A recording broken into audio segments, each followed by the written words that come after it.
estamos aqui na nossa segunda aula, seja bem-vindo a este canal. Eu queria já convidar você a se inscrever, a compartilhar, para que mais pessoas tenham acesso a esse curso. Nessa segunda aula nós iremos entrar no plano de batalha do nosso inimigo, mas antes iremos conhecer, saber quem é o nosso inimigo. Na primeira aula nós verificamos que nós estamos num combate espiritual, mas que se dá no campo cultural. Mas nós precisamos saber uma coisa: quem é o nosso inimigo? Ora, nós sabemos que nessa batalha está se dando no campo cultural, óbvio. Mas precisamos olhar para, de fato, essa guerra, entender e descobrir quem é o nosso inimigo. E isso faz também, isso está nas 9 dicas que o Kraft dá no seu livro. Na segunda dica ele diz assim: saiba quem é o seu inimigo, saber quem é o seu inimigo. E aqui nessa parte, por parte de muitos cristãos, seja eles tradicionalistas, carismáticos, conservadores e tantos rótulos que infelizmente nós colocamos, aqui entra a parte de que nós apontamos muito mesmo dedo para o outro. Aqui nós viramos um tribunal, vivo, nós apontamos dizendo a culpa é de fulano, a culpa é disso. E não é difícil nós encontrarmos inimigos. Aqui nós temos muitos inimigos. E aqui está o ponto principal, do porquê descobrir quem é o nosso inimigo, para que a gente não mate a pessoa errada. A gente pode até estar combatendo até com quem poderia ser nosso aliado. Então aqui, para a gente desmascarar, descobrir quem é o nosso inimigo, nós precisamos saber quem não é o nosso inimigo, Para você que gosta de apontar o dedo para muitas pessoas. Primeiro, no campo religioso, nosso inimigo não é o protestantismo, não é aquele muçulmano, não é o bispo, o padre que aderiu à teoria da libertação, o bispo que nega a doutrina, não é esse, Eles, claro, são usados por esse inimigo, mas não são os nossos inimigos. O nosso inimigo também não é as sociedades secretas, como maçonaria, tantas outras coisas, Illuminatis, não é aí os grupos Bilderberg, os Rockefeller, Rothschild, as famílias poderosas, as elites.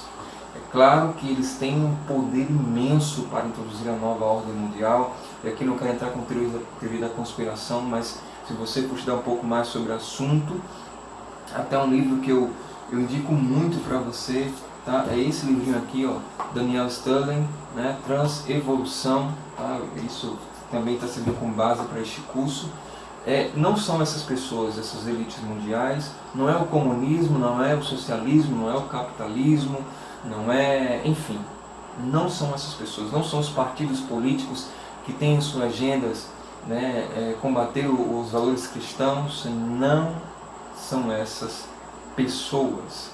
O nosso inimigo, ele, como diz o Catecismo da Igreja Católica, ele já ressoava no ouvido de Adão e de Eva.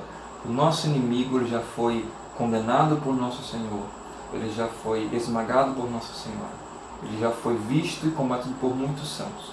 O nosso inimigo é o diabo. Este é o nosso inimigo.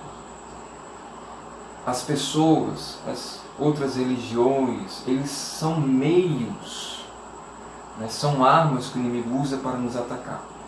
A reforma foi uma arma genial do inimigo. A revolução sexual, os partidos comunistas, toda a teoria de Gramsci ali, foram estratégias lindas, vamos até bater palma, tremenda. Mas eles não são os nossos inimigos. Nosso inimigo principal é o diabo, são anjos caídos. Entenda bem, nossos inimigos são anjos caídos, são demônios. E uma vez sabendo quem é o nosso inimigo, nós agora entendemos como combatê-lo, é óbvio, através de uma vida de oração intensa, que é um combate espiritual, como diz a própria carta aos Efésios, Efésios 6,12. Nossa luta não é contra homens de carne e sangue, mas contra principados e potestades, contra seres espirituais espalhadas pelos lados. Então, aqui que nós estamos combatendo. Esses são os nossos inimigos. E sabendo disso, nós temos que evitar todo tipo de julgamento precipitado, até para não atacar o inimigo errado. Porque se antes nós corremos o risco de enviar a nossa tropa para o campo de batalha errado, nós também corremos o risco de atacar o inimigo errado. E nós não vamos perder soldados à toa, né? Olhando para essa visão mais de guerra. Então entenda, o seu inimigo, o meu inimigo, é o demônio, e sempre foi. Como o próprio Cristo falou, pecador e inimigo desde o começo. O catecismo ele vai narrar isso, já li, deixa eu pegar aqui o catecismo, né? No parágrafo 396, o catecismo ele vai dizer isso para nós. O catecismo ele vai dizer isso para nós no parágrafo 391, ele vai dizer assim: por trás da opção de desobediência dos nossos primeiros pais, há uma voz escritura que se opõe a Deus. Tá? Então, que se opõe a Deus e os faz cair na morte, no caos. A Escritura e a tradição da Igreja veem neste ser um anjo destronado chamado Satanás ou Diabo. Gente, por trás da desobediência dos nossos primeiros pais existiu uma voz sedutora, certo? O primeiro pecado foi a desobediência. E essa desobediência gera morte. Tá? Então, tudo aquilo que hoje nós vemos de uma humanidade que está sofrendo é fruto de uma desobediência, de rebeldia muito grande. E essa desobediência, ela se dá justamente por causa de uma tentação, de uma voz que está ali tentando. O diabo é um ser pervertido e pervertidor, como diz o Papa Paulo VI. É ele quem está por trás de tantas coisas. É inclusive interessante a gente colocar aqui a visão do Papa Leão XIII, né, quando ele fez aquela oração do arcanjo São Miguel, aquele pequeno exorcismo. Ele dizia que ele via legiões de demônios, né, entrando na igreja, e ele disse também que ele teve uma visão de que Satanás pediu permissão para tentar a igreja, e isso é confirmado, tanto na mensagem de La Salette, como em uma das mensagens de Medjugorje, já no começo, aquelas que de fato a igreja crê em sua autenticidade, não foi proclamado ainda como autênticas, mas que podem servir como progressões de fé, né? Revelações privadas, mas que isso não nega de que o diabo, ele sim, escolheu um século para tentar a igreja, e muitos estudiosos, né, demonologistas, teólogos, veem este século como o século XX. Ali foi o século onde a igreja mais perdeu fiéis, né, digamos assim. Claro que hoje nem se compara, até porque o século XXI é consequência do que aconteceu no século XX. Mas é claro que Deus não abandonou a igreja, né? Pelo contrário. Vieram muitos e muitos santos aí para manter a fé da igreja inabalável, para ser luzes, né, do caminho, para ser farol iluminando o caminho da igreja. Mas enfim, é isso que eu quero dizer. O nosso inimigo, ele é astuto. E ele tem um poder incrível, né? Nesse livro aqui, o Tratado de Demonologia, o escritor ele vai dizer o seguinte: ele vai fazer a pergunta na questão 54, ele vai perguntar se o demônio ele tem o poder de influenciar uma sociedade. Ele vai dizer que tem sim. Ele vai dizer assim: o grande poder do demônio é tentar, né? Lembra aquela voz sedutora de Adão e Eva? E como os demônios se comunicam entre si, podem colocar-se de acordo para tentar em uma mesma direção. Em 1932, os demônios compreenderam perfeitamente que para o cumprimento de seus fins era necessário tentar as pessoas para que se votassem em um candidato, que até então era completo desconhecido, Hitler. E você sabe o que aconteceu, né? A Alemanha nazista, né? Isso significa que sua ascensão por ele se deu pela ação dos demônios? Não, mas eles sem dúvida ajudaram, ou seja, que os demônios ele têm sim esse poder de tentar uma sociedade, de influenciar sim uma sociedade, né? Claro que eles não têm o poder de governar aquela sociedade, mas ele pode muito bem tentar. Quanto mais a nação, quanto mais a sociedade ela se afasta de Deus, e o que eu falo sociedades mesmo, cidade, né, estado, país, quanto mais aquele país ele vai negando os valores do Evangelho, vai negando, né, a doutrina, aquilo que de fato bloqueia, né, digamos que a ira de Deus, mais ela se afasta da graça e mais ela se aproxima do caos. Quando ela se aproxima do caos, ela nega a graça e abre o coração, né, para as tentações e não consegue mais sair não consegue escutar a voz de Deus, mas sim a voz sedutora do inimigo, né? Então a consciência que deveria ser usada para evangelizar para Deus está sendo usada agora para o mal. E aí acontece o que aconteceu, por exemplo, na Alemanha, com tantas outras calamidades.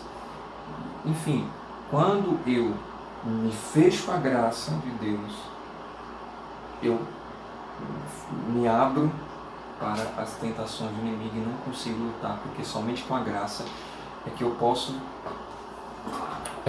fazer com que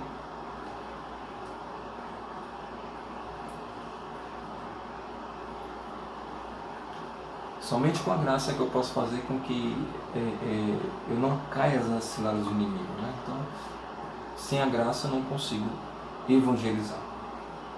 Então, entendendo isso de que o nosso inimigo ele é o demônio, como é que ele atua? Né? Ele atua através do pecado. O próprio Crefeld vai dizer o seguinte: existe uma coisa pior do que ser tentado pelo demônio, é o fato de que você pode virar o demônio. Porque quando você peca, é óbvio, quando você peca, o que é que você está dizendo? Né? Eu me fecho à graça e me abro ao prazer, aos prazeres mundanos da carne. Né? Então, isso faz com que eu não só ajude no plano do diabo, mas faça parte desse plano. Né? Então eu preciso olhar para a minha vida nesse texto, inserido nesse combate, de que eu não posso negligenciar essa graça. Né? E se Deus deu uma graça a você de evangelizar, de combater, então não se feche, não finge que você não está em combate, porque você está em guerra. Né? E sabendo que você está em guerra, você precisa olhar e entender qual é a arma que Deus te deu para você combater. Porque senão, fingindo que você está em guerra, você vai se fechar a graça, você vai ser um alvo fácil do inimigo e vai se tornar aliado dele. Essa é a verdade. Né?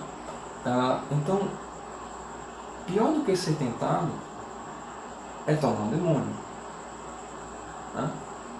E se tornar um demônio, você vai fazer parte do exército inimigo. E aí você vai perder a sua alma.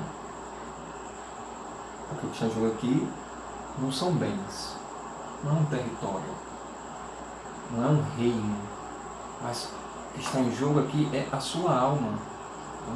É por isso que o nosso principal inimigo é o diabo, não é o dinheiro, não é os partidos políticos, né? Como já falava no início desse vídeo, não é isso, é o diabo. Porque a maior guerra dele é contra mim, contra a minha alma, é contra você. Então, se feche um pouco mais e tente ver esse combate espiritual e veja e perceba que o maior inimigo é aquele que você está negando, é aquele que você não quer ver, é aquele que você está deixando de lado com uma infantilidade mental de que essa coisa de que diabo existe é da Idade Média, isso aí nem entra mais na mentalidade do homem moderno. Se isso é o seu pensamento hoje, sinto lhe dizer, você perdeu a sua alma. Essa é a verdade. Então, se nós sabemos que o nosso inimigo principal é o diabo, é o demônio, e que eu, quando me fecho a graça de Deus, eu passo a me tornar também um demônio, porque aí eu vou pecar, e quando eu peco, eu vou me tornar um demônio, como vamos usar aqui a linguagem do Peter Crefeld, né? E não só isso, eu vou ajudar também o diabo a abolir o homem. Porque, como nós falávamos, né? Se as leis não nos ajudam mais a evitar que a nossa sociedade ela caminhe para o caos, o que nos resta é a nossa consciência. Porém, estão tentando instrumentalizar a nossa consciência para fazer com que a nossa sociedade caminhe depressamente para o caos, apressadamente para o nada, até se tornar completamente anticristã, até erguer aquilo que Santo Agostinho fala, a cidade dos homens e não a cidade de Deus. E isso você vai entender muito bem no livro do Lewis, né? A abolição do homem.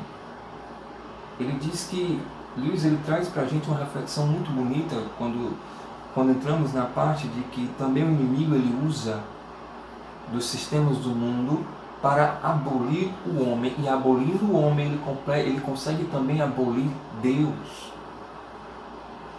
Porque quando você abole o homem, você traz do homem seus instintos animais, e aí você transforma o homem num animal facilmente domável. Aquilo que Nossa Senhora falava, né, em La Salette, como animais, né, os cristãos de hoje são, no tempo da Quaresma, são como animais em açougues, né? Doidos por carne, por prazeres. E isso você faz com estratégias que tragam a abolição do homem e ao mesmo tempo fazendo do homem um animal facilmente domável. É só você dar o que ele quer, prazer. O inimigo está fazendo isso porque ele se tornou, né, o inimigo de Deus, ele se tornou o inimigo que nós queremos negar, porque é fácil. É muito fácil você vencer um combate quando o seu inimigo não sabe que você existe, ou que o seu inimigo nega que ele existe. Assim está acontecendo. O próprio Padre Rufo diz que a maior estratégia de Satanás e o maior poder de Satanás que ele obtém é fazer com que nós pensemos que ele não existe. Isso está acontecendo. A negação do demônio tornou-se a sua maior arma. Porque aí nós podemos apontar o dedo e julgar os outros. Porque ele semeia a discórdia, você não crê que foi ele, e aí você começa a odiar o seu irmão.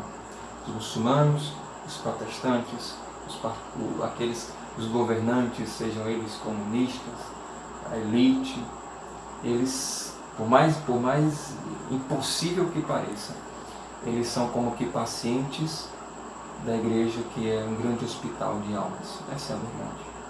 Enquanto você não enxergar quem é o seu verdadeiro inimigo e como você pode combatê-lo, e como você pode não entrar na estratégia dele, mais fácil vai ser você se colocar em posição de guerra e mais combates você vai vencer.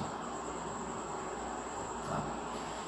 Sabendo quem é o nosso inimigo, nós vamos entrar agora na sua estratégia, né? No plano de batalha do inimigo. E isso o Kraft não vai dizer no livro, mas tem um vídeo do Peter Kraft, eu vou deixar o link para você. O nome do vídeo é o mesmo nome do livro, né? Como Vencer a Guerra Cultural, onde o Peter Kraft ele vai trazer para a gente uma estratégia de 7 estratégias que o inimigo está usando nas últimas décadas para transformar os católicos em falsos católicos, ou como ele gosta de usar, em falcieles. Então, nesse termo de falcieles, o católico que antes buscava a verdade, que libertava, ele agora busca por coisas prazerosas e falsas, que faz com que ele negue a realidade do céu e troque por prazeres terrenos e sofra por tormentos eternos, como diz São João da Cruz. Então, nessa estratégia que você está vendo aí, 7 estratégias, né? E aí você vê um acrônimo, né, de falciele, o F de facção, o AL de alegrismo, o S de cieísmo, o I de ineditismo, o E de equidade, ou seja, de equilíbrio, né, igualdade, né? O L de luxúria e o E de espiritualidade e espiritualismo. Nós vamos entrar em cada uma delas, certo? A primeira coisa que você precisa entender aí é da facção.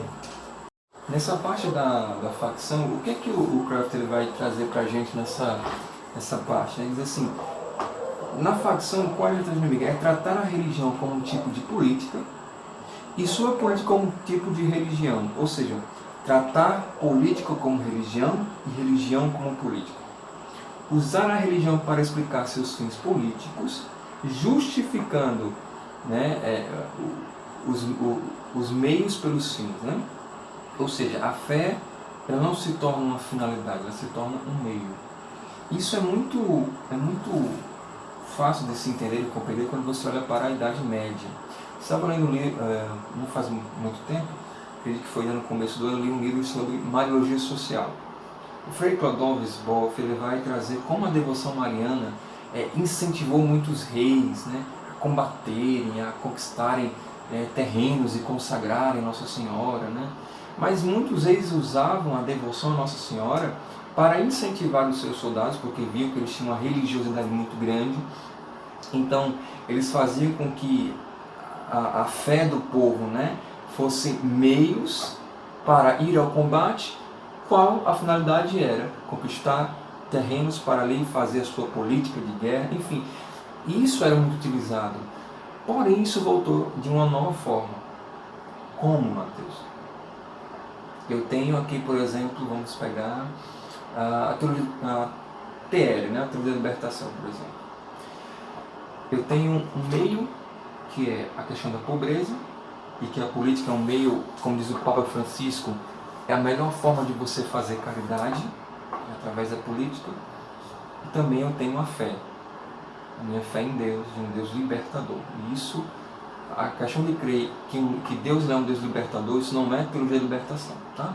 Deus é um Deus libertador. A Bíblia, a Sagrada Escritura, a tradição da igreja, a doutrina social da igreja, ela carimba isso. Deus é um Deus libertador. E apesar de a igreja ter preferência, né, aos pobres, a igreja não pertence aos pobres, digamos assim. Mas, vamos lá. O que acontece? A teologia da libertação, ela usa não a fé como finalidade. Porque fé, só existe um conceito. Fé cristã. Não é a fé que eu quero. A fé da igreja. Eu creio porque a igreja me ensina a crer. Certo? Porém, a fé da teologia da libertação, ela se tornou um meio, tá? Quando coloca fé como religião, ela se tornou um meio para seus fins políticos. Você entendeu bem? Então, eu pego o pobre, tá? Eu pego a minha fé, a religião, uso isso como meio para chegar a um fim político, que é justamente a questão do comunismo, do socialismo, que entra na igreja. E não somente na igreja, mas em tantos outros, né, territórios e conquista espaços. Mas estou falando aqui de igreja, justamente porque o primeiro ponto, a primeira estratégia do inimigo é isso, é transformar a igreja em uma facção, em um partido político, certo? E quando eu transformo a igreja em um partido político, eu não vou mais usar a minha fé como finalidade, como salvação, mas como meios para aderir coisas políticas, para as minhas finalidades políticas, seja ela, né, para conquistar mais dinheiro, mais status, para facilitar a entrada de uma agenda, né, no meu país, porque a religião, querendo ou não, ela tem grande influência sobre uma sociedade, certo? A religião ela tem poder de moldar mentes, certo? Se a religião for mal interpretada e mal usada, você prega, por exemplo, a Universal, infelizmente muitas pessoas que estão na Universal são pessoas de bem, são pessoas ótimas, mas infelizmente estão sendo moldadas para um caminho de corrupção e tantas outras coisas. Então, a primeira ponta é transformar a religião e a igreja numa facção, num partido político. E isso está dando muito bem, porque até hoje não conseguiram tirar a teologia da libertação dentro da igreja, não conseguiram condenar e transformá-la em heresia, né? Porque tem muitos adeptos. A teologia da libertação é uma forma de interpretar o evangelho como, de ver o evangelho como marxista, mas ao mesmo tempo ela traz uma nova visão de cristianismo, certo? E isso é transformar a igreja não num sacramento universal de salvação, como diz o Concílio Vaticano II, mas transformar a igreja num grande partido político, aonde eu vou expor as minhas pautas políticas. E não pense você que isso não está sendo usado somente pelos esquerdistas, né, católicos, mas também pelos direitistas, né, digamos assim, porque muitas coisas hoje das pessoas conservadoras estão sendo usadas para fins a fé está sendo usada para fins políticos, Tá? Essa é que é a verdade. Muitas pessoas conservadoras, ditas católicas, estão usando da fé como meios, tá, para conseguir seus ideais políticos. Essa é a verdade. Aí o que eu quero denunciar aqueles políticos que não é tudo católicozinho, bambambam, mas que está usando da fé do povo, especialmente da fé da igreja, para trazer a sua agenda política. E isso é um crime, isso é um pecado. Por quê? Porque primeiro você está negando a graça de Deus e está entrando numa estratégia do inimigo. É isso que está fazendo. Né? Partindo desse ponto da facção e indo para o alegrismo, né, o ao de alegrismo, o Kraft ele vai dizer o seguinte: primeira coisa, o inimigo vai fazer com que você fale de suas conquistas. Então, qual é a estratégia aqui? É fazer com que os católicos eles falem somente de suas conquistas, vai dizer o Peter Kraft, ou seja, de suas conquistas, de seus sucessos, para que eles esqueçam que são profetas. Olha, isso é muito sério, gente. Isso é muito sério. Olha que interessante, diz assim, o Kraft vai dizer como que o demônio narrando, né? Depois você vai ver esse vídeo.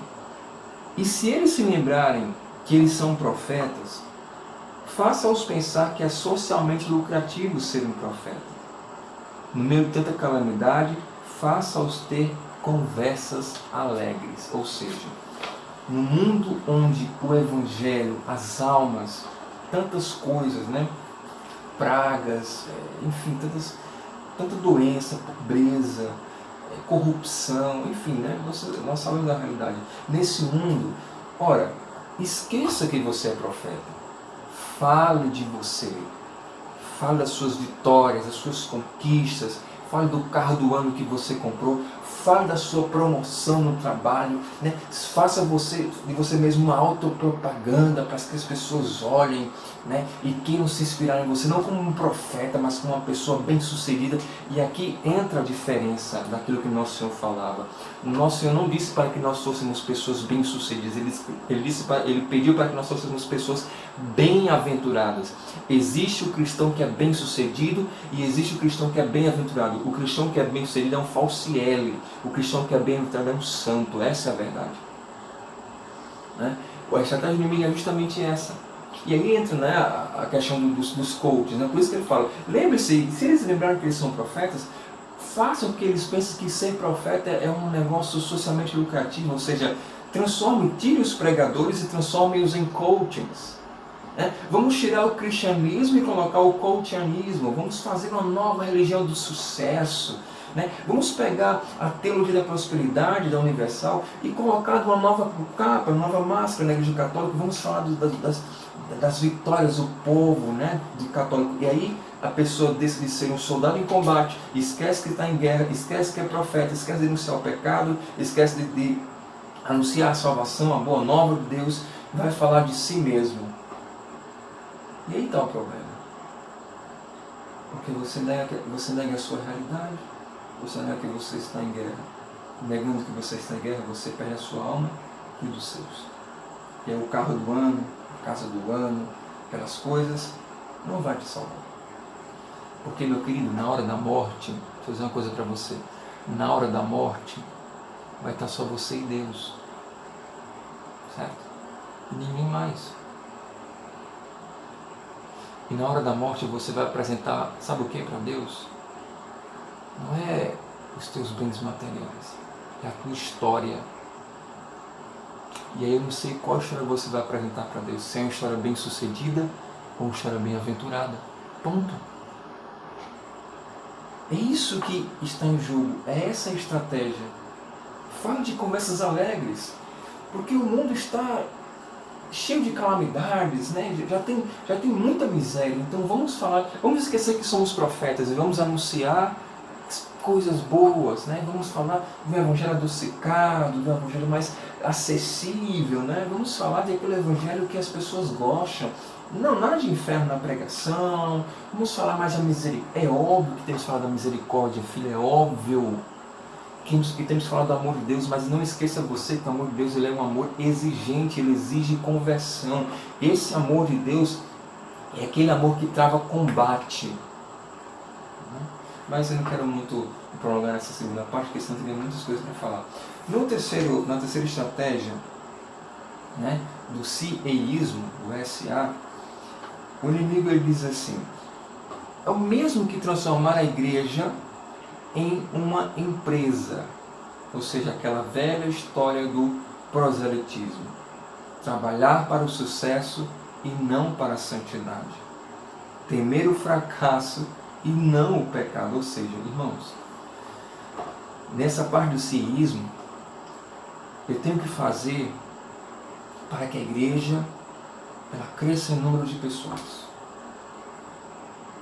A evangelização hoje não é para salvar almas, é para salvar pessoas, para que o banco da igreja esteja cheio. Então eu preciso fazer muitas coisas. Eu não posso pensar no fracasso da minha vida e, sabe, eu tenho que temer o fracasso e não o pecado, porque esse negócio de pecado não existe. Então eu tenho que fazer propaganda da minha vida, as pessoas têm que ver que eu sou um católico bem-sucedido. Ou seja, o cieísmo ele é um desdobramento do alegrismo, sabe? Se no alegrismo você faz propaganda de si mesmo, no cieísmo você quer que através da propaganda de si mesmo as pessoas passem a aderir ao evangelho que você vive, mas não é o evangelho que Jesus quer que as pessoas vivam.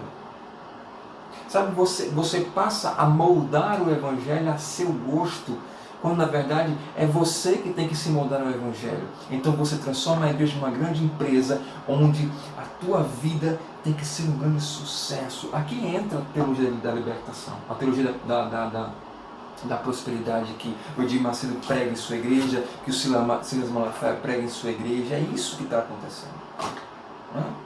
É transformar a igreja em uma grande empresa, né, onde ali o proselitismo, a propaganda, né, faça com que a igreja sempre cresça em número de pessoas e não em salvação de almas. E ele diz assim: olha, façam com que os católicos trabalhem muito. Façam com que eles olhem para as estratégias de evangelização e façam que coloquem ativismo neles, façam que eles trabalhem, que eles vão ter esgotamento. Aí está o problema, porque entra no esgotamento mental. É por isso que muitas pessoas cristãs, elas estão num quadro emocional, psicológico muito grande. Elas não aceitam o fracasso. Quando Cristo fracassou na cruz, ali foi a maior vitória. Porque Cristo fez e descansou. E no descanso ele encontrou silêncio. A estratégia do ciísmo é transformar a igreja em uma empresa, porque na empresa você não para. E se você não para, você não tem tempo para rezar, você não tem tempo para contemplar. E os maiores santos nasceram das contemplações. O próprio Chesterton vai dizer no seu livro, O que há de errado com o mundo, que o que salva uma nação da desgraça, do caos, são 4 tipos de pessoas: os filósofos, os santos, os profetas e os contemplativos. Os filósofos para fazer o povo enxergar a verdade, os profetas para denunciar o erro daquela nação, dos governantes, dos indivíduos, enfim. Os santos para evitar que o pecado reine naquela sociedade, naquela nação. E os contemplativos para que eles se comuniquem com Deus e passem estratégias para aquela nação. Sejam voz de Deus como Moisés, com os 10 mandamentos. Os contemplativos são esses. E se na igreja, na sua vida, você não tem silêncio, você é a pessoa que para, anda. Você quer evangelizar aquilo, você quer fazer aquilo, você quer ir para o outro lado do mundo, quando a pessoa que mais precisa quer estar do seu lado, você não para, você transforma a igreja numa grande empresa, onde você é o grande chefe que não pode temer o fracasso e que quer sempre ter o lucro no final do ano e aquela coisa, e você não para e não entende que a sua maior riqueza é salvar almas, e se você não contempla Deus, que é o grande salvador das almas, a sua vida vai chegar no fracasso. Entenda isso. Então, pare um pouco mais. Talvez você não esteja usando a igreja como uma facção ou como um território de alegrias, mas você está usando ela como uma empresa onde você não para.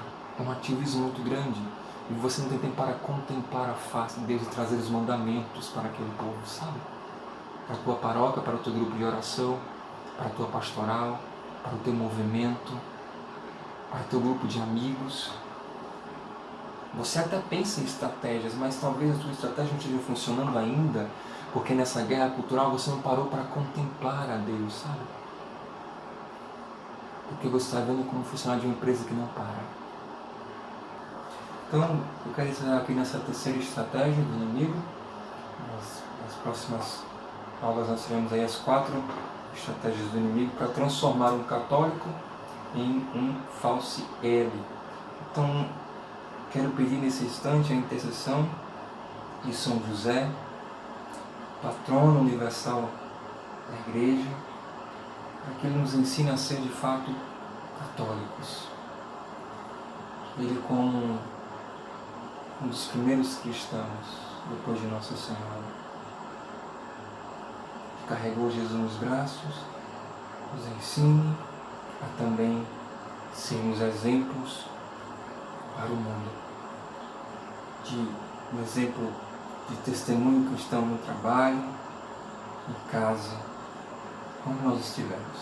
Que São José rogue por cada um de nós e nos dê a graça de sermos homens e mulheres que combatem o bom combate. Deus abençoe você e até a próxima.